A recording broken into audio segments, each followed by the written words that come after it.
विद्यार्थी मित्रांनो, नमस्कार. मी गजानन घुगरे सर, तुमचे इंग्रजी शिक्षक, तुम्हाला काही सांगू इच्छितो. तर आता ह्या लॉकडाऊनच्या काळामध्ये तुमचा बराचसा अभ्यास रेंगाळलेला आहे, पण तरीही कोणत्याही प्रकारची भीती मनात न ठेवता तो मी पूर्ण करेल अशी ग्वाही देऊ इच्छितो. त्यामुळे कोणतीही काळजी करायची गरज नाही, तो आपला पूर्ण होणारच आहे. आता आपण वेळ न दवडता आपल्या पाठाला सुरुवात करूया. तर आपण युनिट 1 मधला 1.3 the cop and the anthem, ज्याचे लेखक ओ हेनरी आहे, तर त्याला आपण सुरुवात करूया. तर या पाठाच्या पूर्वी काही मी तुम्हाला सांगू इच्छितो की 1904 मध्ये न्यूयॉर्क या ठिकाणी घडलेली ही घटना आहे. आणि तिथं एक सार्वजनिक बेंच असतो. त्या बेंच वरती हा सोफी, त्याचा मुख्य जे कॅरेक्टर आहे या स्टोरीमधलं ते आहे सोफी. तर तो सोफी त्या बेंचवर आपले जीवन खंडित असतो. म्हणजे त्याला तो होमलेस असतो, बेघर असतो, घर नसते त्याला. आणि मग तिथं थंडी अधिक पडू लागते. मग त्याच्या मनामध्ये एक प्रश्न पडतो की आता 3 महिने ह्या थंडीत कसं राहतो. मग तो मनामध्ये एक बेत आखतो की जर आपण काही गुन्हे केले तर पोलीस आपल्याला पकडून नेतील आणि तिथल्या त्या एका ब्लॅकवे आयलंड जो आहे त्या जेलमध्ये आपल्याला टाकतील. म्हणजे तिथले आपले काही दिवस, तर थंडीचे दिवस तिथं निघून जातील. मग त्यामुळे आपण त्याच्यानुसार वर्तणूक करूया असं त्याला वाटते. असं हे स्टोरीच्या अगोदरचा भाग आहे, जो तुमच्या स्टोरीमध्ये नाही आणि मी तुम्हाला सांगितला. तर आता आपण आपल्या पाठाला सुरुवात करूया. The cop and the anthem. The cop and the anthem, आपल्या पाठाचं नाव आहे the cop and the anthem. तर कॉप याचा अर्थ होते पोलीस आणि अँथम म्हणजे प्रार्थना. पोलीस आणि प्रार्थना असं हे आपल्या पाठाचं नाव आहे. तर आपण आपल्या पाठाला सुरुवात करूया. सोफी लेफ्ट हिज बेंच, म्हणजे सोफीनं बेंच सोडला. अँड स्ट्रॉल म्हणजे चालत जाणे, आणि तो चालत गेला आउट ऑफ द स्क्वेअर म्हणजे एका चौकामध्ये. And across the level of asphalt. Asphalt म्हणजे डांबर, म्हणजे समुद्रसपाटीपासून जवळ जे डांबर होतं तिथपर्यंत तो चालत गेला. व्हेअर जेथे Broadway and 5th avenue flew together. आता या ठिकाणी ब्रॉडवे आणि ॲव्हेन्यू हे 2 मार्गाचे नाव आहे. तर ते दोन्ही मार्ग, दोन्ही रस्ते ज्या ठिकाणी एकत्र येतात तिथपर्यंत तो चालत गेला. अ ब्रॉडवे ही टर्न, ब्रॉडवेवरती गेल्यानंतर तो वळला. And stop at luxurious cafe, आणि एक लक्झरियस कॅफे जे होतं त्या ठिकाणी तो थांबला. Soapy had confidence in himself, सोफीला स्वतःबद्दल आत्मविश्वास वाटत होता.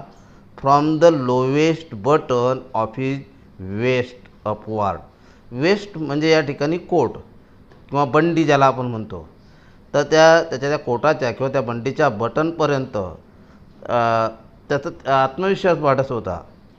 He was shaven and his coat was trim and neat. He was shaven म्हणजे त्याने गुळगुळीत दाढी केलेली होती, आणि त्याचा जो कोट होता तो ट्रिम अँड नीट ज्याला आपण म्हणतो, म्हणजे नीटनेटका होता. ब्लॅकबो हॅड बीन प्रेझेंटेड टू हिम, त्याने एक ब्लॅकबो सुद्धा लावलेला होता. A lady missionary on thank giving day, म्हणजे एका लेडी मिशनरीनं थँक गिव्हिंग डेच्या दिवशी त्याला जो एक ब्लॅकबो दिलेला होता तो त्यानं लावलेला होता. If only he could reach a table in the restaurant unsuspected, म्हणजे कोणताही संशय न येता जर तो त्या टेबलपर्यंत पोचला असता तर सक्सेस वुड बी हिज, यश त्याच्याच वाट्याला येणारे होते. The portion of him that would show above the table would raise to no doubt, म्हणजे त्याच्या कोटाच्या, त्याचा कमरेपासून वरचा जो भाग होता कोटाचा, त्याकडे जर पाहिलं तर कुणालाही संशय येत नव्हता. इन द वेटर्स माइंड, त्या वेटरच्या माइंडमध्ये कोणताही संशय आला नसता. अ रोस्टेड मिलार डग, मिलार्ड म्हणजे जंगली, एक जंगली भाजलेलं बदक थॉट सोफीला वाटलं would be about the thing, की तो कोणत्या गोष्टीचा आस्वाद घेणार आहे. With a bottle of wine, वाटल एक bottle wine, and then some cheese, नंतर पनीर पासून बनवली cheese, the cup of coffee and cigar, एवढ्याच गोष्टीचा तो आस्वाद घेणार होता. $1 for the cigar would be enough, आणि सिगारसाठी $1 त्याला पुरेसा होता. The total would not be so high as to call fourth any extreme of revenge from the cafe management, आणि त्याची किंमतसुद्धा जास्त ठरणारी नव्हती की जेणेकरून तो कॅफे मॅनेजमेंट त्याला त्रास देईल किंवा जास्तीच मारहाण करेल. अँड एट, पण तरीही the meat would leave him feed and happy for the journey to his winter island, आणि त्याच्या त्या बेटावरती म्हणजे जेलकडे जाण्यासाठी तो अगदी ते मीठ वगैरे खाऊन तृप्त होणार होता आणि नंतर तिथं पोहोचणार होता. But as Sophie set foot inside the restaurant door, पण काय झालं, सोफीनं त्याचं पाऊल त्या रेस्टॉरंटच्या डोअरमध्ये टाकलं न टाकलं तो the head waiter's eye fell upon his tatter trouser and decadent shoes.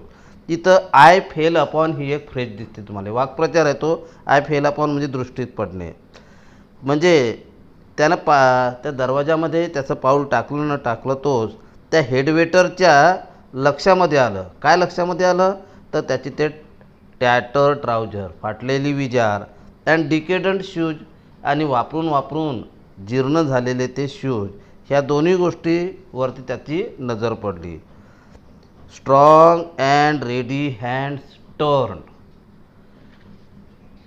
आता स्ट्रॉंग अँड रेडी हँड्स म्हणजे धडधाकड मजबूत असे जे हात आहे ते turn him about and conveyed him in silence. त्याच्या खांद्यावरती त्या वेटरनं ते हात ठेवले आणि चुपचापपणे त्याला निघून जाण्यास सांगितले. Silence and haste to the sidewalk and averted the ignoble fate of the menaced mallard. आणि अशा प्रकारे त्या जंगली बदकाचं माग त्याला खाता आलं नाही. Sophie turned of Broadway. Sophie त्या ब्रॉडवेवरून वळला. इट सीम्ड दॅट, असं वाटत होतं की his route to be coveted island was not to be an easy one. म्हणजे त्या आयलंडकडे जाण्याची त्याची जी इच्छा होती, महत्त्वाकांक्षा होती, तर ते एवढं काही सोपं नव्हतं. Some other way of entering the limbo must be devised. आता इथं लिंबो हा शब्द आहे.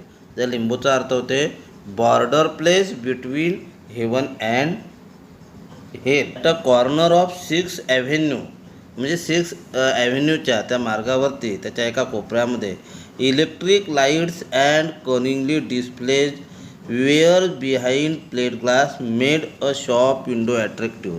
म्हणजे त्याच्या एका कोपऱ्यामध्ये ते विंडो जे आहे, शॉप विंडो जे आहे ते अट्रॅक्टिव्ह दिसावी, त्यामधल्या प्लेट ग्लास सर्व दिसावे याकरता ते इलेक्ट्रिक लाईट लावलेली होती.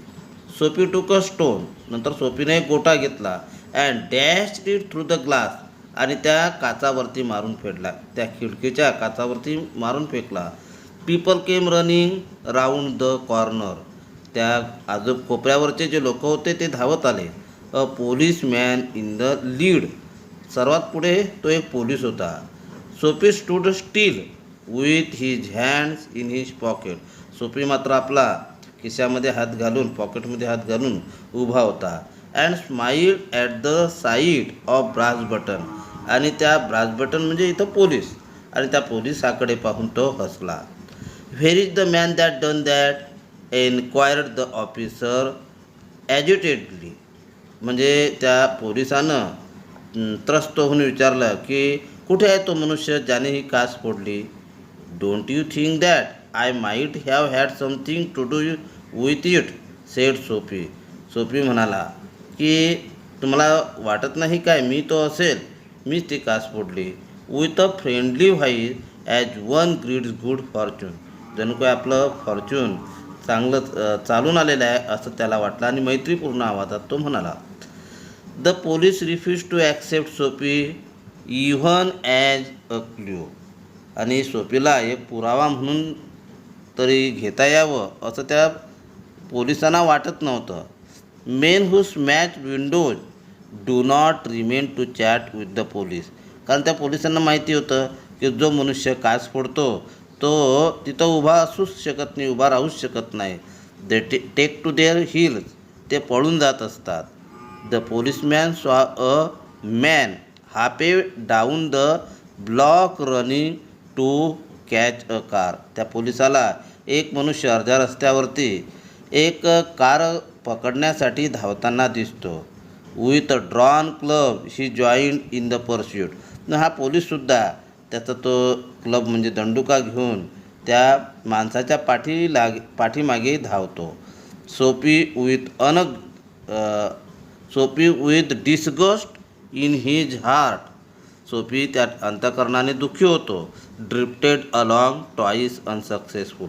इथं त्याचा हा दुसरा प्रयत्न असफल ठरतो.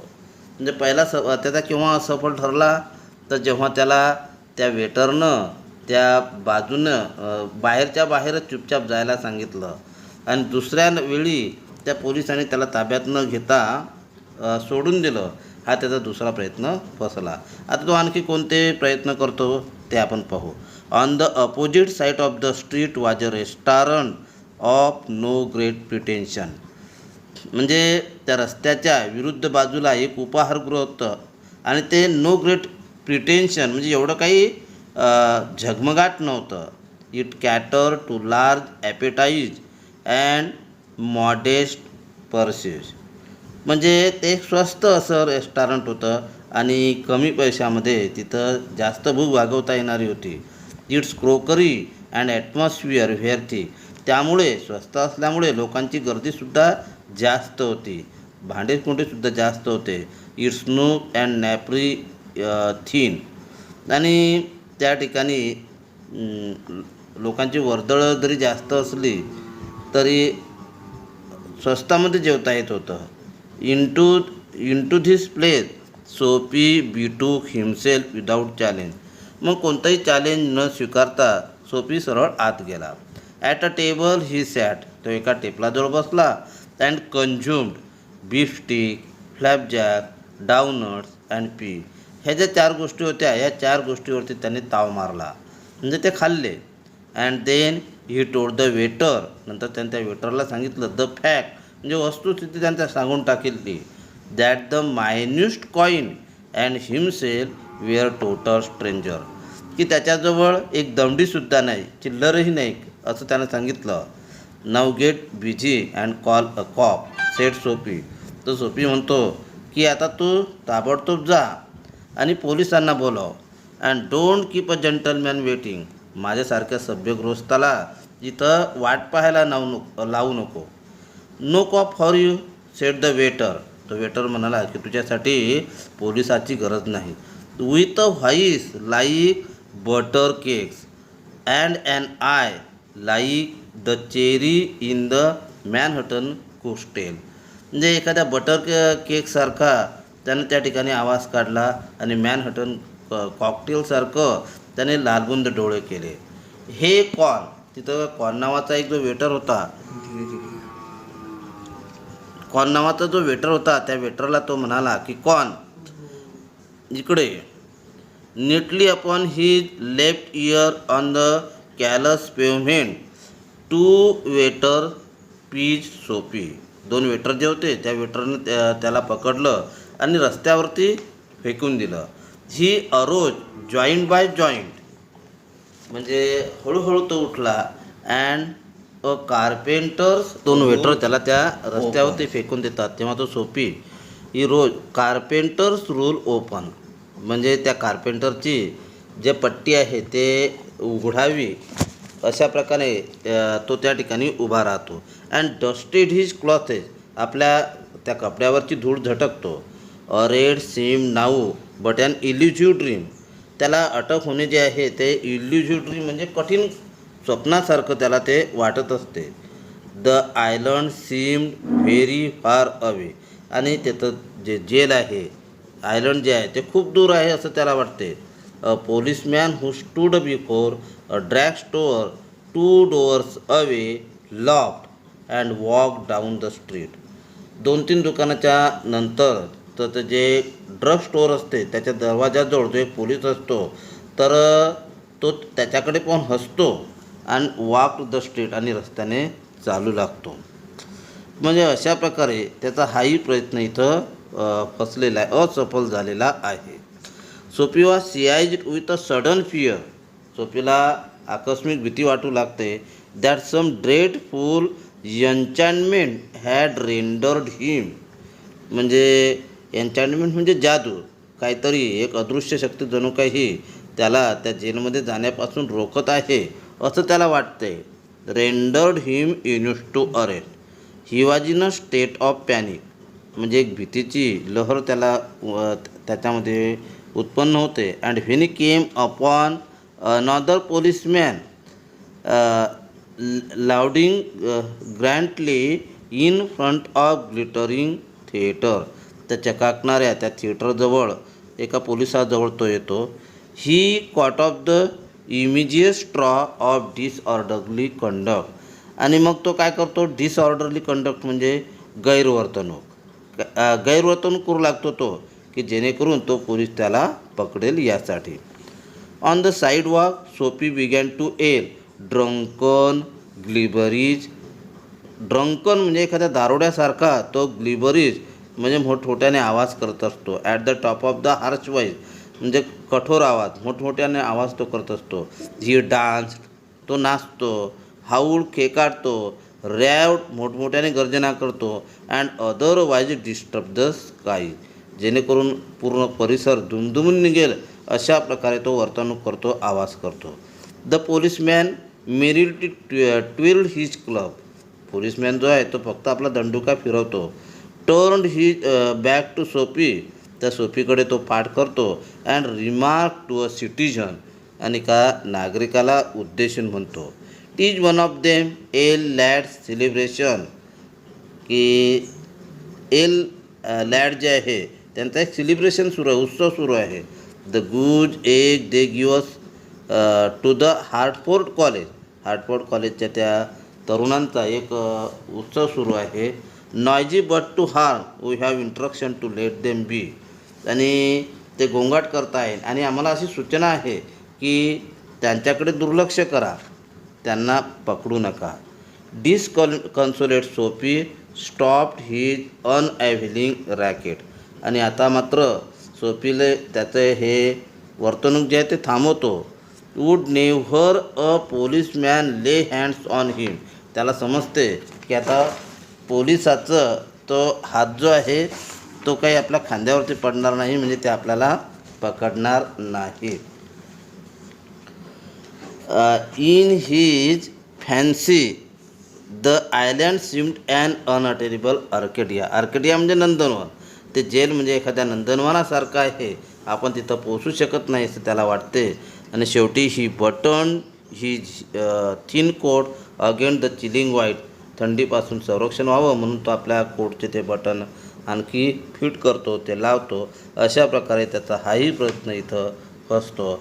आणि पुढे तो काय त्याच्यासाठी आणखी कोणकोणते प्रयत्न करतो त्या जेलमध्ये जाण्याचे, तर आपण ते पुढच्या पार्टमध्ये